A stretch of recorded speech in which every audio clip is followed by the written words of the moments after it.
We can have a dream, we can have an idea that's in our head and turn it into our wildest dreams. We can make millions, billions of dollars and create something from nothing. This is for the young person out there that's trying to make it. Instead of having to learn everything yourself, find somebody who's in your field or somebody who's already done very well and spend as much time and add as much value as you can to these people. You're exactly where you need to be and love yourself, because often we're very hard on ourselves. We're so difficult on ourselves. So love yourself. Appreciate yourself. You're exactly where you need to be, and figuring out your next moves is going to be the real journey. When people think about Dubai, they see the skyscrapers, the fancy buildings, all the luxury things. But when I see Dubai, I see opportunity. I see a city that was built from nothing, built on vision, and built from sand to what it is now, 30, 40 plus years later. What about if someone wants this financial freedom? What's their first step? All right, we're here with another episode with a special guest that we have here, and he is Adam Nasir. It's a pleasure to have you here. Assalamu alaikum, my brother. Wa alaikum assalam. Now, for the audience that are listening right now, for those who don't know you, who is Adam? Good question, brother. Adam is many things. I've been many men in my past. I mean, I'm somebody that's changing constantly throughout life. I was very blessed with a very difficult past, a difficult life. I'm very fortunate to be here now recording this podcast here with you today in Dubai. We just met for the first time, so very grateful for that. But Adam is just an evolution, bro. You know, just constantly evolving yourself. I was dealt very bad cards early on in my life, but just never gave up. Somebody that was constantly seeking growth, seeking a future, and constantly every single year refining and changing yourself. And that's why today you might see me with this stick here. You're probably wondering, what the hell is this stick? This is a representation. And Naser is my last name, which I see in Arabic means eagle. And this bird is a very strong representation of who I am and the man that I built. So Adam is just a person that I've built over many years and refined to the person that I am today, now living here and shooting this podcast. Well, what do you do exactly? I remember that you said something about having a $50 million worth of a tech company. Yeah. What is it all about? Yeah. So I do put that out there on Instagram just because, you know, you're getting some more attention online nowadays. So you kind of have to put those figures out. So otherwise I wouldn't share that as publicly. But I'm a retired CEO of a tech company. I don't have any tech background prior to building that tech company. I was always an entrepreneur. So Everything. We had no background at all. Zero tech background, zero funding, no investors. Essentially, I'm just somebody I'm a problem solver. I'm a master problem solver. And this is a trait that I built over a long period of time, which is the ability to assess the largest problems out there and then build the most efficient and simple solution for that problem. So this actually dates back in the US. I was a hungry kid. I was still trying to make my way up. And, you know, even at the early stage, I was working at McDonald's at 15. But in my 20s, I was doing real estate. So I was buying foreclosed and distressed properties in the USA, you know, buying them for $100K, fixing them up and trying to sell it for $150, $200, making, you know, some margin in between. So I did that for about 6 years, and I found an opportunity in this industry, in this specific niche, to solve a problem from, you know, this industry. And I basically went online and I built a tool to solve my own problem, to get an advantage over my competitors. And it actually worked really well for my own business. And then I had the clever idea of, instead of using it just for my own business, why don't I sell this to my competitors and sell this to my niche? And that's when it took off, and I went down the tech path. And before you know it, you had 60 employees and, you know, $15 million valuation roughly, and retiring as a CEO last year. How old are you right now? 36. MashaAllah. So you're retiring at 36 years old. Indeed, I got my stick here for that, yeah. That's not even like, there's not a lot of people that can say that. That's like an accomplishment, that you have the desire and the capability to retire at 36-year-old. Now, we'll go more on the business side, but the thing is that I've noticed that not everyone can become an entrepreneur. Do you believe that? I 100% believe that, yes. Yeah. And why is that? Why do you think there's so many people out there that just potentially can't become a business person? Good question. That'd be a good question. I mean, you know, either you have it or you don't. Either you have this entrepreneurship blood, this trait, or you don't. And this skill can be built over a long period of time. You can evolve your skills, but some people just don't have this ability and this awareness to solve problems. So yeah, I mean, I think not everybody's cut out for it, to be honest. And what was the turning point that made you want to become an entrepreneur? Seeing your family not thrive, even at the earliest stages when you're a young boy, you have these visions. I remember writing my mom a letter at 10 years old when we first moved to the USA. Mom, one day I'm going to buy you a house. I'm going to be successful. I'm going to take care of you. And inshallah, now is that time. I'm buying my mom an apartment here in the Palm.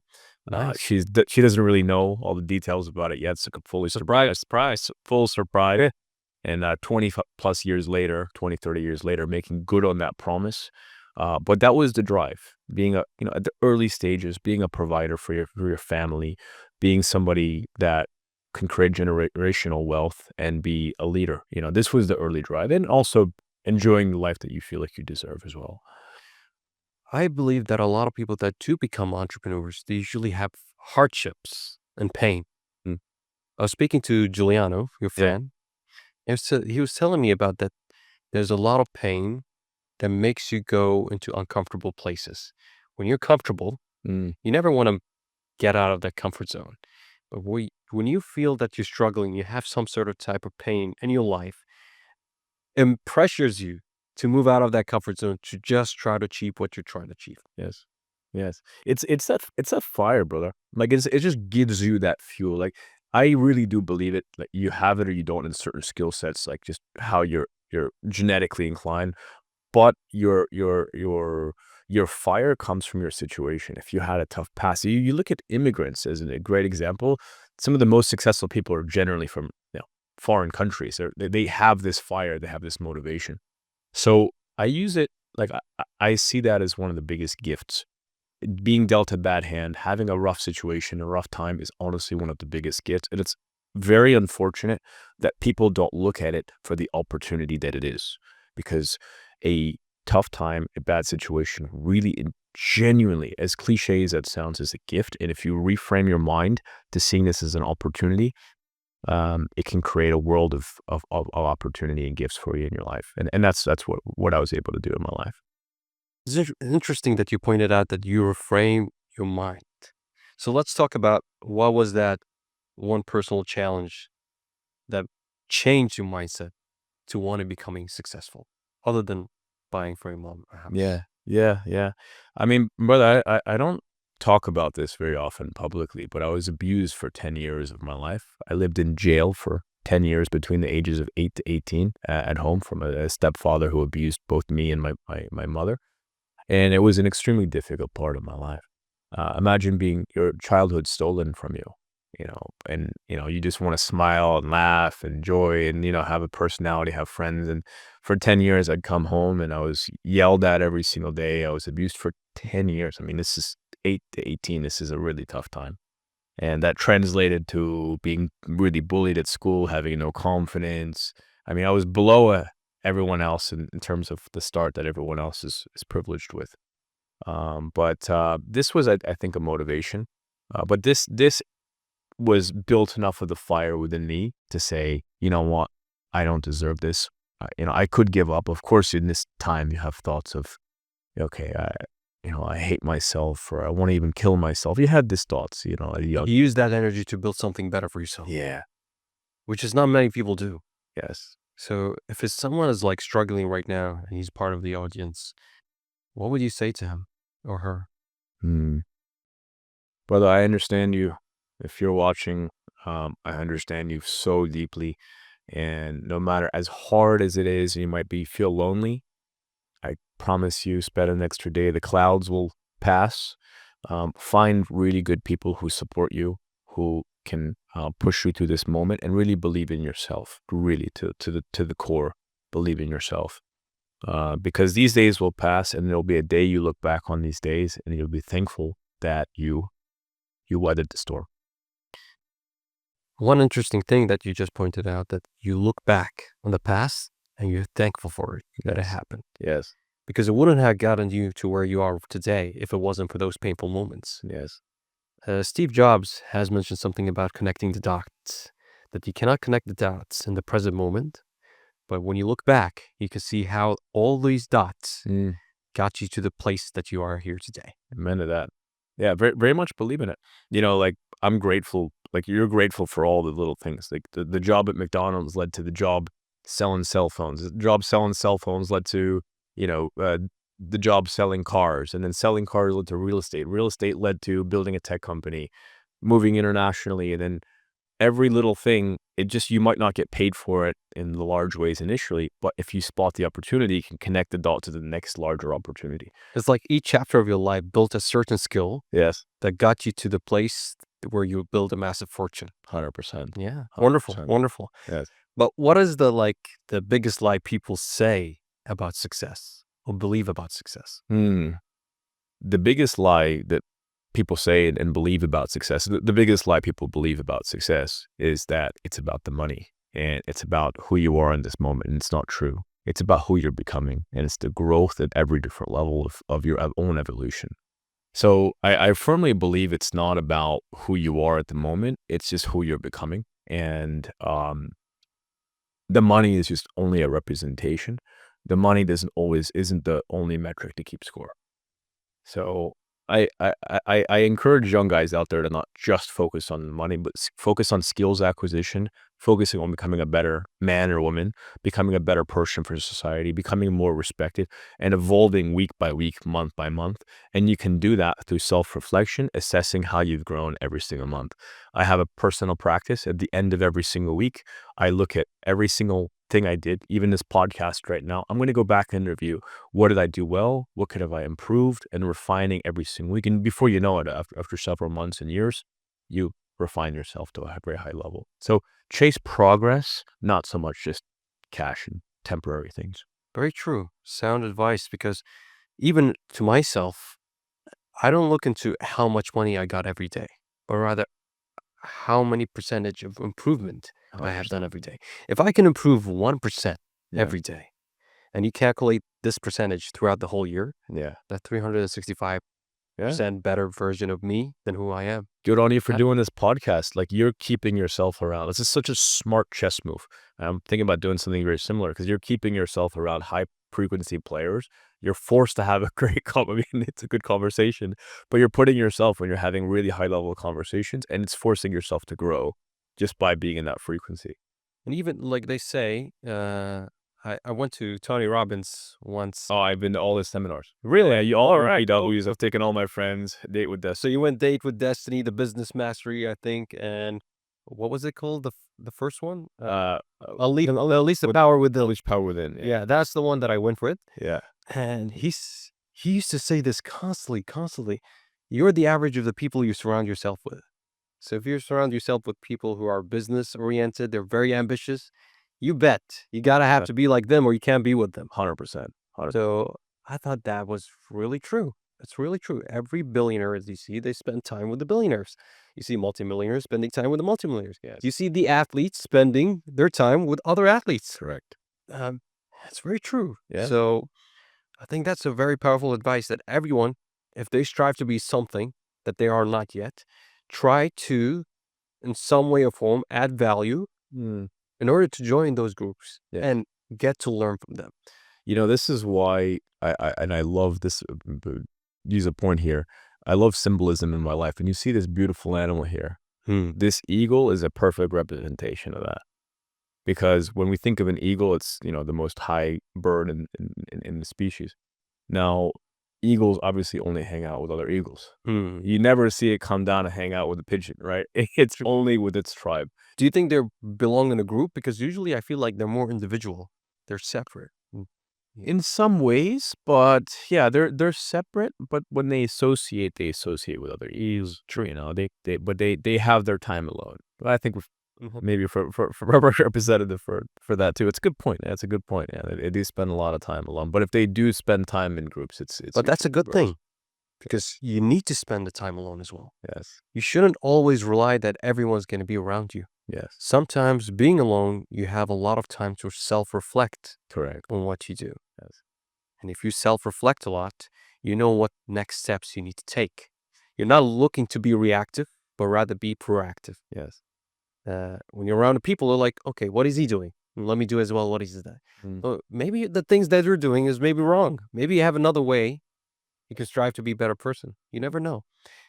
Now, going on to all this, why did he choose Dubai as a Mm. place to retire and be? Mm. Mm. So when people think about Dubai, they see the skyscrapers, the fancy buildings, all the luxury things. But when I see Dubai, I see opportunity. I see a city that was built from nothing, built on vision, and built from sand to what it is now, 30, 40 plus years later. And this is a representation for entrepreneurs. Dubai is a representation for me, for entrepreneurs, for us as starting businesses. We can have a dream, we can have an idea that's in our head and turn it into our wildest dreams. We can make millions, billions of dollars and create something from nothing. And it's from the very simple philosophy and idea of what Dubai is a perfect representation for us as business people and entrepreneurs in this city. Many other people would suggest that they would rather go to Hong Kong, Singapore, or even New York City. Great cities, by the way. So what do you think of them compared to Dubai? Ah, man, so you typically get, like, with Dubai, you get the same edge. It's safe, it's clean, so I'm not gonna bore you with all the simple stuff. But for me, I chose Dubai. I was an American citizen before. I recently renounced my U.S. citizenship. I canceled my U.S. citizenship, as crazy as that sounds. And I love America for what it stood for, and even the current president seemed very big fan of it. Haven't spent time in Hong Kong. I'm not really familiar there, but Dubai for me is obviously all the obvious things, clean and safe. But when you're successful, they roll down the red carpet for you. Here, they really make sure that if you're winning, yes, sir, how are you? They want you to win. They want you to smile. They roll down the red carpet and make you feel like a celebrity, and they make you feel special for being successful Very welcomed. and rewarded for the hard work to get here. First Sure. is, oh, you're doing well, and they kind of like low-key jealous for your success. Like, I don't know if you heard about the UFC fighter. I can't remember his name. Hamzat? Yeah, Hamza. Yeah, he just I got his think he passport. just got his citizenship. Can you believe that? Yeah. So people at a high level who contribute so much, whether to the country or to whatever they do, Mm, they get rewarded here. yes. That's for sure. And if you're a person of value, then you can definitely get rewarded here a lot more than anywhere else. Inshallah. Now, what about networking in Dubai compared to the rest of the world? Behind the scenes, we're talking about how the city can sometimes be lonely for new people coming here. Mm. What's your thought on your experience being here in Dubai for the Yeah. first time? Yeah, when it comes to networking, I mean, I think finding your tribe is very critical. This whole lone wolf thing just doesn't work. You can do it, but you're gonna run out of steam, and you need people that are on your squad, that are finding opportunities, that are creating value in some way. So really find your tribe. No matter what level you're at, there's people on your level that wanna rise up, right? And in Dubai, it's filled with really talented and smart people. And go to the right places. Like, finding those places that are a match on an energy frequency for attracting the people you want, whether that's a business partner or a friend or like a relationship, whatever the case may be. Going to the places that are aligned with the kind of frequency people that you want. And then just finding your tribe, and then once you find your tribe, you win together. I'm a big believer in that. Which places were like right here in Dubai that you thought was a good place to recommend? Yeah, yeah. I'm part of a private members club. I'm part of Nira members club. Nira. Very similar to Arts Club here in Dubai. Okay. So I hang out there. We just had a polo event yesterday. Like watching the polo races. It is successful people doing well. Everybody's very friendly. They're open to sharing their ideas. Would love to invite you actually one day for coffee. It'd be honored to have you. That would be a pleasure. That would be a pleasure. Just like when it comes to those type of like exclusive clubs, Yeah. what is the criteria to get in? Exactly. At least for me, I don't know. I got right in, but I don't know if they're how deeply they're selecting. But there's a member's fee to get in, and I think you have they're just gonna make sure that you're not a fit in the sense that, like, I don't know, you're not like some scammer or something like that. For sure. How do you gauge? Because like let's say you're going to a place, you're getting to meet a certain people. There can be a tension for a lot of people getting into those clubs or getting to this just to leverage and rather than give value, receive value. Extract, yes. Transaction, Yes, more so. 100%. So how do Yeah. you Yeah. ensure that this doesn't happen, or how do you ensure that this person is not trying to just get something from you? Yeah, I mean, as an organization, I mean, I'm not involved in an organization outside of just being a member, but as an organization, I think you do have to vet the people that are coming into any organization to make sure that you have people that are there for a win-win.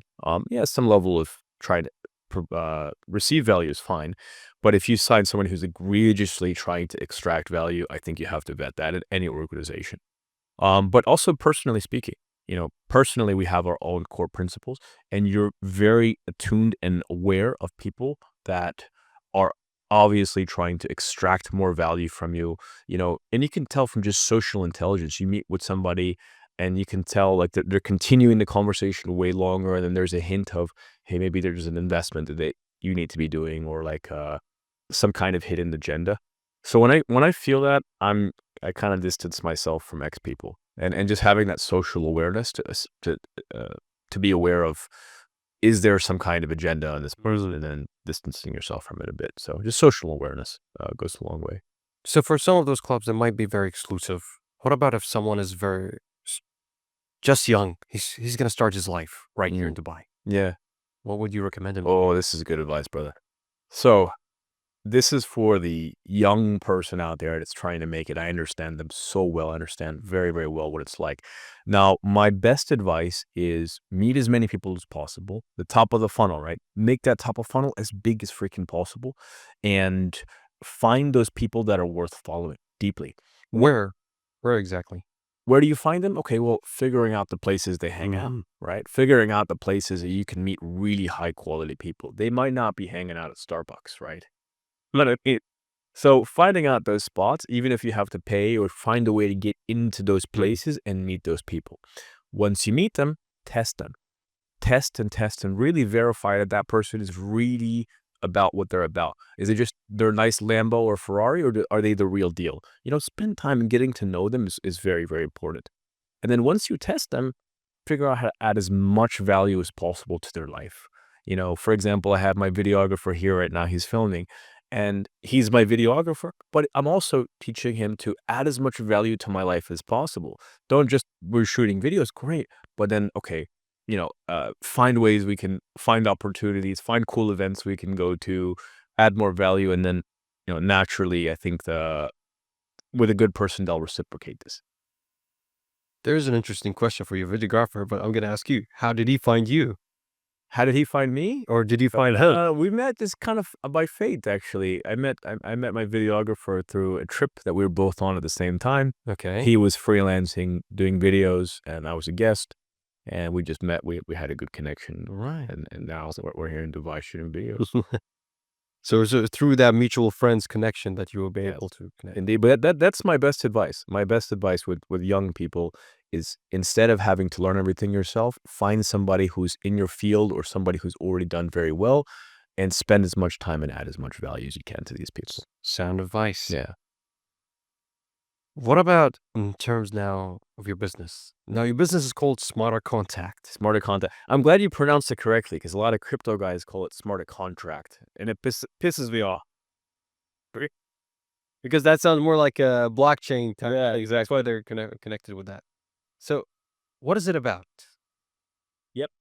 So, smartercontact.com, we're a B2B SaaS platform. SaaS stands for subscription as a service. So just like Netflix, you pay $10 a month to subscribe. Ours is a bit more expensive. But basically it's an SMS marketing software and CRM. So if you have a large list of contacts, so say 1,000 people or 10,000 or 100,000, you can send them all a text message blast for, X service or whatever the case may be. So just think about email marketing, but for text with a CRM and voice features. And now You mean like text like an iMessage, SMS style? Yeah. Okay. Like, hey, Hamid, I want to buy your property at insert address. Like, hey, John, hey, Bob, want to buy a property at 123 Main Street. And we started as a solution for real estate, which was my background. So understanding a niche, I understood the niche very well. I wasn't a software guy, so you don't have to be a guy. This is another misconception, is we were very successful because I understood my customer very well. I understood the problem very well. I wasn't the best engineer. I wasn't the best software guy, no tech background. I just understood my customer so intricately well that I just built them to the best of my ability as a solution to their problem versus the most flashy tech product. Interesting. So it's more so that you understood the customer journey. But how do you go about finding Customer pain point, actually. All right. Yeah. So how do you go about finding the developers to develop your solution? Yeah. A lot of trial and error. Fortunately, we live in a world where like everything is online. So I was in the US. I found an agency in Eastern Europe that built my software. And after COVID was, I realized COVID is bullshit, and I was just tired of, sitting at home. And long story with that. But I was like, you know what? Let me fly to Eastern Europe. I had no obligations, no kids. I was single. I was like, all right, well, my team's in Ukraine. Let me fly there. And before you know it, we went from 4 or 5 employees to building a huge office. We had like over 50 employees. And did you build them over there in their country? Yeah. So we had a team there in Eastern Europe, and some engineers, and developed like an office there in Ukraine. Interesting. Yeah, that is very interesting in terms of that you try to leverage not developers in the United States, but somewhere outside. Yeah. To leverage in terms of the cost of service. Capital efficiency. We're scrappy because, like, brother, like, as a tech startup, the costs are crazy. A U.S. developer is going to want $150,000 U.S. For sure. Year. One in Eastern Europe on 60. Like, it's a no-brainer. For sure. 2 for the same price. And as an early startup or early business, you have to be scrappy and be efficient with resources. It's like make it cheap and fail cheap. Yeah. Fail quickly so you can learn more and then be able to develop something even better. Exactly. But I had some lessons learned. There are some really valuable lessons that I learned from this that I think would be super, super valuable to share while on this topic. Is if you're going to hire cheap, make the strategy expensive. So one of the lessons that I learned is, like, when I first built it, I was hiring cheap developers to do the architecture and the foundation. Like, if you're building a house, one of the most important steps is the design process, where the layouts are of the rooms and this kind of thing. Just giving a simple example. With software, it's like this, but much more complex. And I was hiring like middle-level engineers to like build the high-level infrastructure. And then once you build it wrong in the beginning, it's just hard to like recorrect later. So I wish I just, kept these guys that I hired, but I hired a really masterful guy that was deeply experienced for maybe 5-10 hours. It's not a big deal. You pay him for their time, or even 40 hours for 1 week. And they build the path and the proper infrastructure. And then the more working level guys can build on that journey. You're not a tech guy. How did you understood that you needed those type of people? How did you understand that I needed an architecture to build the infrastructure of this process, and needing this type of developers to make this happen? A lot of tech background that you have to know in order to understand what is needed. Trial and error. I had a really incredible tool that for some reason a lot of people don't use, and it's called Google. And it blows my mind how people don't use it. We didn't have ChatGPT back. Yeah. And I was like, okay, like whenever I get stuck, I'd go as deep as possible and solve as far as possible. But then I knew I had one guy who was like a tech founder that I knew, and we were good friends. But I didn't want to bother him until I pushed my limit of research as far as I can get. And I'd be like, hey, bro, his name is Jack. He's a great friend of mine. He built a $20-30 million software company. I was like, hey, brother, listen, I'm building this. I'm not going to waste your time. Is it okay if I reach out to you once every month with just the high level questions? And he appreciated that I pushed my level of knowledge. I'm not bugging him every freaking 2 days.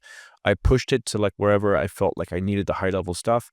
And I just hit him up. Hey man, like, what would you do here, Tim? What would you do here? I'm stuck here like 10-20 minutes, and respectful of his time and experience. But yeah, like personal research goes a long way. Use Google, my friend. Or now ChatGPT for sure. or DeepSeek. Actually, a big fan of that one. Actually, Well, the interesting thing about DeepSeek right now and OpenAI replicated some of the model of DeepSeek, which had a specific research feature where it can reason and research. Now they did this something that's called O3 High. They have it. You could try it right now. It's available in OpenAI. okay. So they immediately try to compete with DeepSeek, That replicate the same model, and now it's right there available in OpenAI. interesting. To know. They're fast, yeah. They're fast. They got to compete in a way, you know. It's like if someone can do it with $6 million and someone with the billions of dollars of worth of infrastructure and everything in terms of the resources they have, they should be able to replicate it. It's And it was open source. It's great for early adopters. Where the people like us that are already aware, like you have this advantage, this year or 2 years to take advantage before everyone else is doing it. For sure. What about in terms of the number one mistake that most entrepreneurs do when they start out? What did you realize about that? There's so many, and most people look at your success as your greatest gift. And for me, one of my greatest successes is the amount of mistakes that I've made. I've made countless mistakes along the way, and I'm very proud of them. Honestly, I am very proud of them. But if I had to give you one mistake that I would say the biggest mistake that I ever made, was as the company grew. If we're talking about just in business, as the company grew, I made the mistake of keeping the same level of people at the growth stage of the business.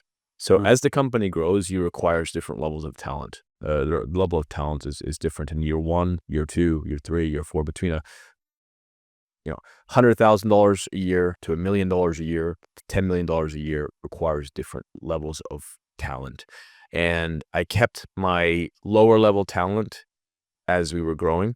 And when we saw tremendous growth is when we brought in the very expensive, talent that was commensurate to the level of where the business was. That is interesting.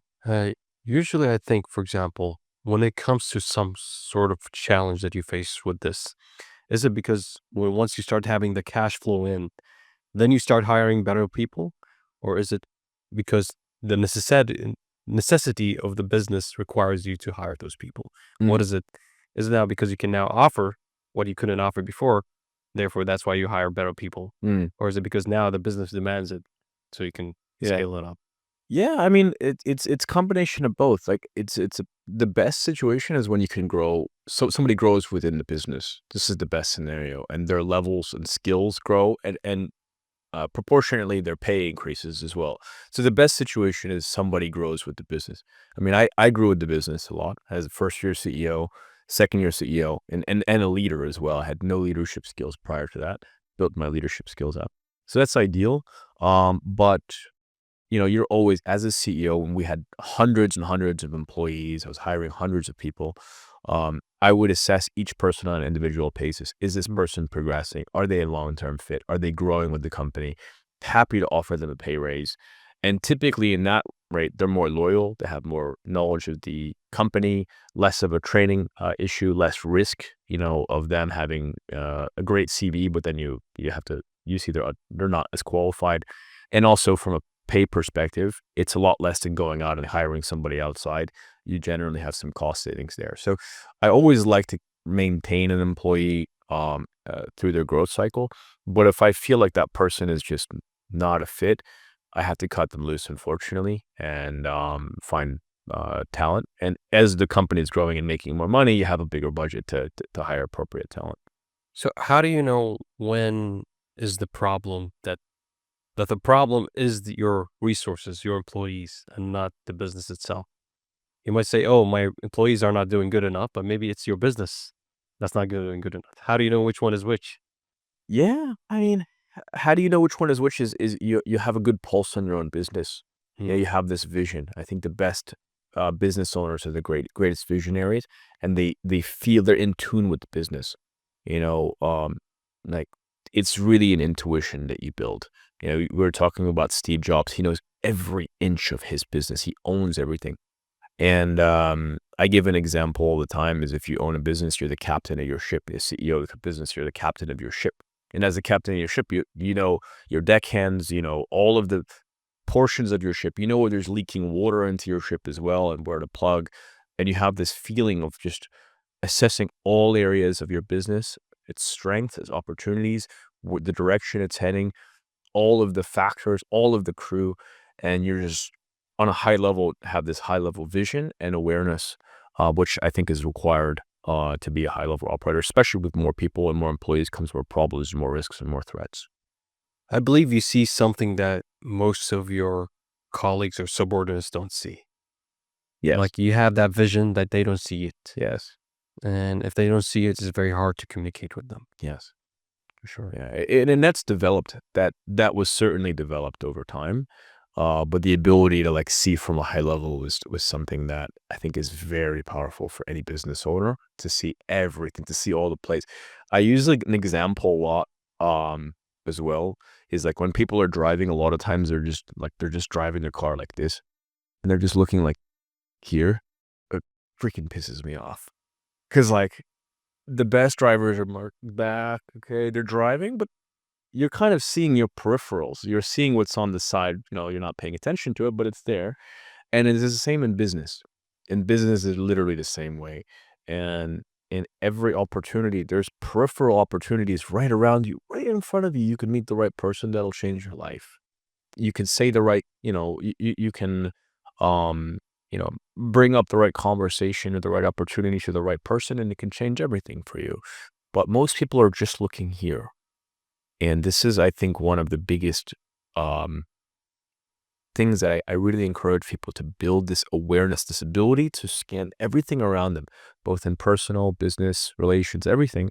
And the amount of opportunities at the top of the funnel increases considerably when you open up the vision. How do you go about finding the right people for your team? Um, for sure. I mean, Is it like you find it LinkedIn? Is it you find it through mutual friends? mm, Is it through Upwork, yeah, Fiverr? yeah. Well, what is exactly, where do you find those people? Yeah. Well, as the how you find people for a business changes in the different levels of the business and where it's at. So if you're a startup, like if you're completely a startup, you can pretty much hire most people with a little bit of experience or relevant experience because your budgets are lower, right? But as your budgets increase, you're gonna want people that are hyper specialized in a specific um, um, industry or specific area with proven results over a long period of time. So I look for certain skills. So at this stage of the company, I'm looking for something completely different than it was 5 years ago. But yeah, I mean, the best resources we used in the early stages, Upwork was really good. So if you're a startup new, Upwork and Fiverr are excellent because Okay. they're really good to be scrappy and cheap, and you get a lot more talent and a lot more bang for your buck. On the highest levels, you're going to use LinkedIn and maybe Well-Found. So on the higher levels. It's interesting. From my field of work in Yeah. media, I tend to find that in mutual friends was the easiest way to find the high quality Mm, of videographers, video editors. When I went to LinkedIn, it was the worst mm, of finding those quality people that I need to make those quality content. yes. It's not that easy also in the media world to find the person that can really get the quality that you're looking for. There's a lot of copycatters who Right. copy the same exact format, the same form, the same content. But you're looking for that special quality person who knows how to get the camera angles in a certain way, that knows how to edit the videos in a way that you feel like, wow, this guy knows how to edit Mm, really well. yeah. So mine was through mutual friends more than anything else, I Good would to know. say. Good to know. Yeah, it's different. And I think our industries are very different in tech but I would agree. I think that probably mutual friends would be a very good way in this space. Absolutely. Now, coming for the audience, maybe something that we can give and share them some advice. What is something about making money that nobody talks about? Mm. When you make more money, you have, unfortunately, to be cautious of a lot more things. So more money is more problems, like Biggie said. And it's very true. And I didn't understand this when I was young. I did like more money and more problems. Like, no way. When I was poor, I didn't understand this, but it's really true. Because with more money comes more, you know, bad actors in your life, threat risks. You can go to a room, somebody could be bugging you and trying to manipulate you in some way. You have to watch your jewelry, where you're traveling. You become a target. You become a target. It's a target. And if somebody knows, for example, let's say, I mean, in Dubai, obviously we're safe, but like somebody knows I have certain watches or whatever the case may be, and I'm in some little hotel room in I don't know, Europe somewhere, and I post it on a story and I'm staying there a few days, that's a risk I just added to myself because somebody knows that they can take me for, 100K or whatever for a watch, and they know where I'm staying. Now I have to think about it. So even when I'm posting online, I'm risk aware. I'm assessing risk, and you're adding an extra factor. Now I'm, going on social media saying I built a $15 million tech company. I honestly, I ended up like in cursor. It fucking pisses me off because I don't want to have to put that out there. You have to put it out there for socials and people to understand. So people can see the value in you. Yes. In a way. Yeah. As unfortunate as they see the monetary value of you. Yes. But this is how the world works. They see your net worth. And when they see your net worth, then they see your value. That's right. Yeah. So what about the one financial mistake that can destroy success? Financial mistake. Biggest financial mistake was not diversifying. I really like to diversify assets. I'm a big believer in having different asset pools and different things. So that's one of them. But I had to say the one financial mistake. One financial mistake is I haven't had any massive ones. I don't know. I'd say just not diversifying your assets. What about if someone who wants this financial freedom? What's their first step? First step, there's a lot of steps you make. The first step, at least for me, is building a skill set, figuring out what you're good at and building yourself and building the skill sets to provide. Even before you find a mentor or somebody else, you have to have some value first to provide. So even working at McDonald's or doing these different things, you build skills. So go out there and build skills, build varying skill sets. And then once you have those skill sets to add to the market, you can figure out how to add value. So it's just building your own skill sets. When you're told to go find a mentor, usually when I think of like, how could I add a value to a mentor when I'm seeking to learn from a mentor, other than the monetary value? So what kind of else things that I can do for a mentor? Yeah. Other than money? Yeah. So for a mentor, what does a mentor need? Well, it comes down to a very simple question, right? It's always a good question. And think about scanning this person. What do they need? Spending really, really good time to understand this person deeply. What is it that they need? Do they need more, guests on their podcast as an example? Do they need some kind of service? Do they need you to shine their shoes? I don't know. Like you have to spend that time, right? So yes, get to know more about that person. Get to know more about that person. And you don't have to really spend the time directly with them to get to know them. You can go on, watch all their podcasts, watch their social media and understand, okay, this is what they need. And then give them a concise thing like, hey, I follow you. This is what I can provide for you. So figuring out what that person, you could be delivering their food every day. You know what I mean? Something. Find a way to add their value, no matter what. Correct. Wonderful. What about the difference between making money and building wealth? What is the difference between that? Making money is temporary. So it really pisses me off when I hear guys that are just trying to make quick cash on a crypto pump, and that all well and good, but that will go away. I can make $1 million and lose it, very quickly, through lifestyle and through, investments and things like that. But building wealth is generational, and building wealth is something you keep, and also building wealth is a mindset. Because if you take away my company now, my back would be against the wall. And I would go back to that same young kid who didn't have anything and have that mindset of, I will fight like freaking hell to make sure I get it back. And I still have the skills within me to be able to achieve it again. So if you take away this company, I will achieve millions of dollars. It's just a matter of when. It's not a matter of if I will achieve millions of dollars and get millions of dollars. It's a matter of when I will achieve it. So this is the difference between making money and getting lucky maybe on some small venture versus building building a business and building wealth, because it's the skill sets and who you become along the way. And for me, I'm a big believer that this is the real value, and this is the real value of life, not what money could buy you. I'm smiling right now because it reminds me of something they said, like the hardest challenge you can possibly have right now is to build that first $1 million. But once you have that first $1 million, it becomes easier to build multiple millions figures. Yes. Do you think that's true? Yes. I would say the first 100K took me a long time. Okay. The first 100K took a long time. Even the first 10K, the first 100K. Now you see kids who are like 19 making 100K. It blows my mind. I'm surprised. Like there are some people who are 25-year-old. I don't know if you heard of Samuel Onaha. I think Yeah. he's like living a lavish lifestyle right now. It's 25. Yeah, I think he's 25, but he looks older than that. Yeah, he's 25 years old. He's like private jets going all around. Yeah. Ecom with his Icon clothing brand that he has in Amsterdam. So yeah, it's like he's doing a lot of things. Yeah, no, more power to these people. You know what I mean? Like, listen, like if you do it early, good for you. You know, you're gonna get tested in life, and I wish these people well. Honestly, I really do wish these people well. It took a little bit longer for some of us. Very grateful to be here, man. I'm grateful for the long journey, and delayed gratification is actually a very good thing. Like in hindsight, if I was a multimillionaire in 20 or 25, like I would lose the taste of things very quickly.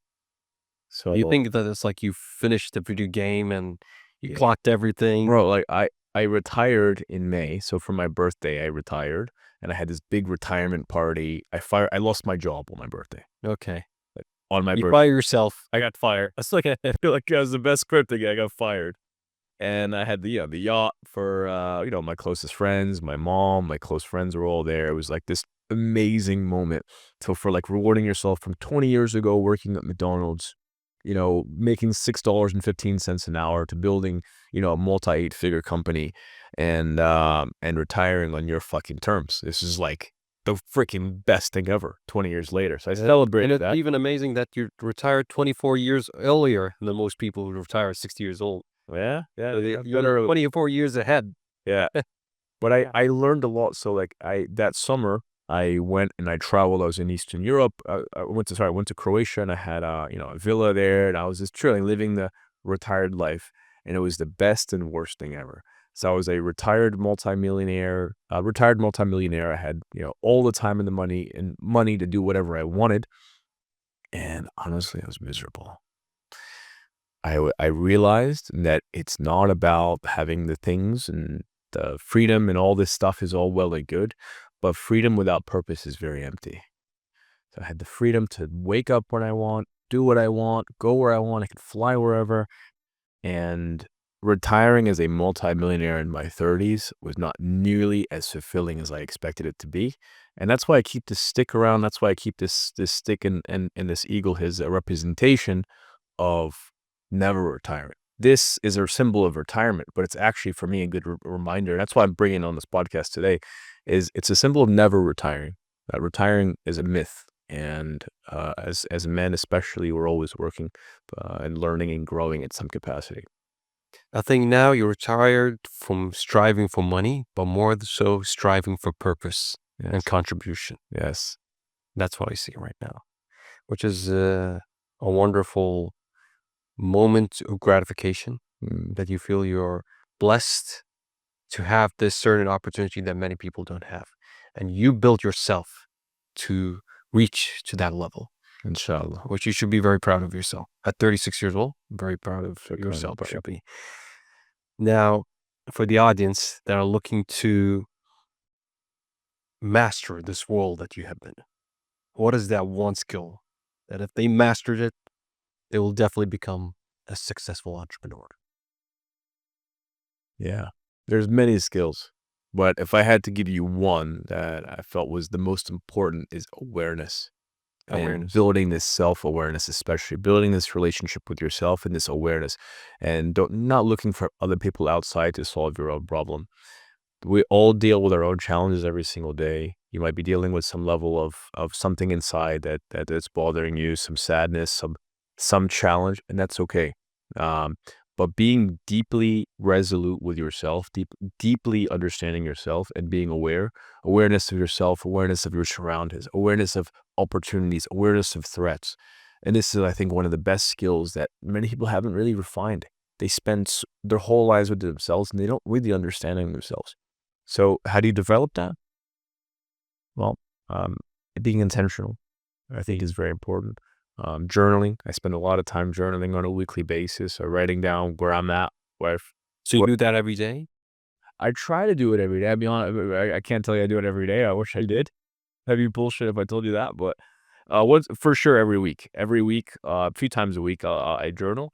But then once a week, I do a weekly assessment of yourself and your progress, strengths, opportunities. All right. Now, if you go back to your younger self, what would be that one piece of advice you would give to him? To Adam, young 18-year-old or 20-year-old? You're exactly where you need to be. You're exactly where you need to be and love yourself. Because often we're very hard on ourselves. We're so difficult on ourselves. We don't have the things that we see online on social media, and you see all these guys flashing and their nice stuff, but you don't know the freaking road it took to get there. So love yourself, appreciate yourself. You're exactly where you need to be, and figuring out your next moves is going to be the real journey. So deeply assess yourself and build that relationship with yourself, but it's okay where you're at. And, find your people, find your crew, as well, but never forget about yourself. That's who you really need. Well, my friend, you shared a lot of amazing advice right through this podcast. Now, where could people find you exactly so they can contact you if they needed something? Absolutely, brother. It's been an honor. Honestly, it's been an honor. It's fun. It's a great conversation. Really grateful to be here. So I live in Dubai. So always doing meetups and things. You can find me here in Dubai. On Instagram is the primary channel. At Life on Your Terms. I'm sorry, at Life with Nas on Instagram. Life with Nas. Yeah. Life Yeah, with with NAS. NAS. Yeah, Nas is my token logo I keep everywhere. I even have it within all this here as well. So this is like a short for Naser. So Life with Nas, and also on YouTube as well. Thank you very much for being here, Adam. Really appreciate that. My pleasure, brother. Thank you.